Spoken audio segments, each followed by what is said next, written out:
শুক্রবার রাত্রিবেলা TSR camp সংলগ্ন গড়িয়া রাইস মিল এলাকা থেকে একটি বাজি বোঝাই মারুতি গাড়ি আটক করে নিয়ে যায় কয়েকজন যুবক।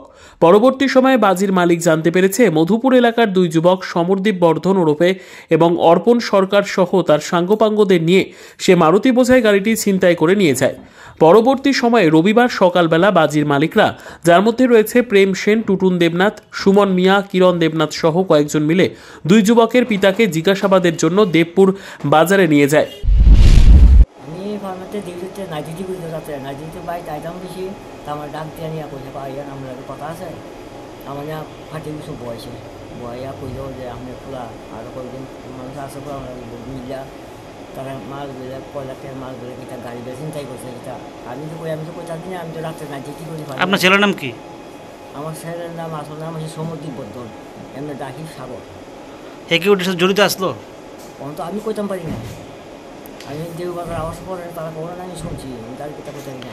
আপনাকে যে নিয়ে গেল তারা কি আপনি এটাকে ঘটনাকে অপহরণ মনে করতেছেন না আপনি তারা ভদ্রভাবে নিয়ে গেছে আপনার? না আমার কোন কথা আমার আসি বুঝি আমার নিয়ে না অপহরণ হয়েছিলেন না এমনি অপহরণ কোনো ব্যবসা নেই এখানে নাকি? আপনাকে মারধর কিছু করছে এখানে? না না তারা তো আমার সিনিয়র সব চিনা। তো পরবর্তী সময় কেমন জানতে আইসেন আপনারা? হ্যাঁ আইসেন কেমন কোন জায়গায় আইসেন এখন? পরে নিয়ে আসে আপনার থেকে?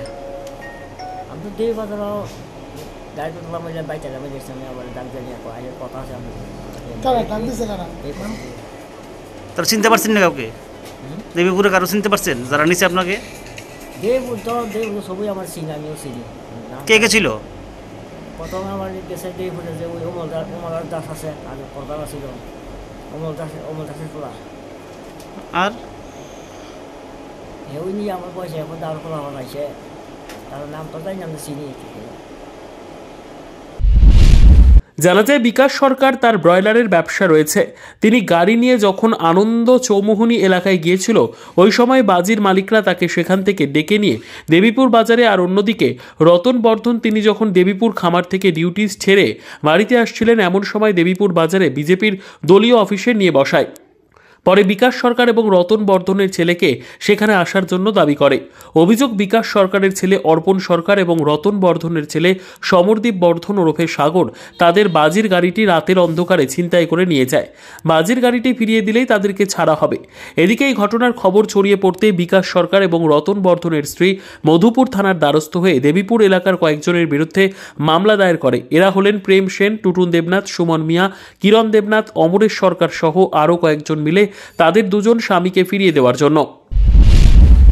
আমার স্বামী তো কালকে নাইট ডিউটি গিয়েছে, বাড়িতে আইয়ে না পরে দিয়ে টাইম পার হয়ে গেছে। আমি ফোন করছি, ফোন করে না গেছে পার্টি অফিস আটকে রাখছে। মানে পার্টি অফিসে কী কারণে আটকেছে এটা তো আর আমি জানি না। একটা অভিযোগ পেলাম নাকি আপনার স্বামীকে অপহরণ করে নিয়ে গেছে এমন কিছু? না, ওই অপহরণের কথা হয়েছে না, মানে আটকে রাখছে। আটকানোর কারণটা কি? কারণটা কি তাই এটা তো আর আমরা জানি না। পরবর্তী সময় শুনলাম নাকি কয়েকজনের বিরুদ্ধে থানায় মামলা করছেন। পরবর্তী সময় তারা তো আইয়ে না, তো আমরা হ্যাঁ আইনগতভাবে দিয়ে সেটা আমরা তারা ইয়ে করছি। কার বিরুদ্ধে মামলা করছে এটার নামটা আমার জানা নেই, এটা কেটা কেটা জানি যারা যারা ইয়া করছে তারা নামই আমরা। কি ঘটনার পরিপ্রেক্ষিতে আপনার স্বামীকে আটক করে রাখছে? ঘটনা তো কিটা এটা আমরা জানি না, কইছে মাল বলে কি মাল বলে তারা চিন্তাই করছে। কে চিন্তা করছে? কে বা কারা করছে এটা আমরা জানি না। এমনি আপনার ছেলেকে জড়িত আছে এটার সাথে? না না, আমার ছেলের নাই, নামে নামে এটা না নিচ্ছে আর কি। এটা আমার ছেলে এদিন বাড়ির টিপি বাই দিচ্ছে না। আপনার ছেলের নাম কি? এমনি আমরা বাড়িটা হে সমদ্বীপ বর্ধন, আর এমনি ডাক নাম হচ্ছে সাগর আর কি, সাগর বর্ধন। এখন আপনার স্বামীকে পাইছেন? হ্যাঁ। যদিও পরবর্তী সময়ে পুলিশ দুজনকে থানায় নিয়ে আসে দেবীপুর থেকে। এদিকে পরবর্তী সময়ে সেই দুই মহিলা অভিযোগ করেছিল তাদের স্বামী নাকি অপহরণ করে নিয়ে গেছে, যার পরিপ্রেক্ষিতে কয়েকজনের বিরুদ্ধে মামলা করেন। পরে এরাই স্বীকারোক্তি দেয় কোনো অপহরণ হয়নি, ভুলবশত মামলা করেছি, তা তুলে নিলাম। পরবর্তী সময়ে সংবাদ মাধ্যমের দ্বারস্থ হয়ে সেই মহিলা এবং তার স্বামী থানা থেকে মামলা তুলে নেন এবং অপহরণের ঘটনা মিথ্যে বলে জানান। এদিকে এলাকার জনগণের অভিযোগ, সেই দুই অভিযুক্ত ছাড়াও তাদের একটি গ্যাং রয়েছে, প্রায় সময় বিভিন্ন অবৈধ জিনিস থেকে আরম্ভ করে বৈধ জিনিস ছিনতাই করে নিয়ে যাচ্ছে। তাদের বিরুদ্ধে কয়েকটি মামলা রয়েছে মধুপুর থানায়। পুলিশও তাদেরকে গ্রেপ্তারের জন্য দৌড়ঝাঁপ শুরু করেছে।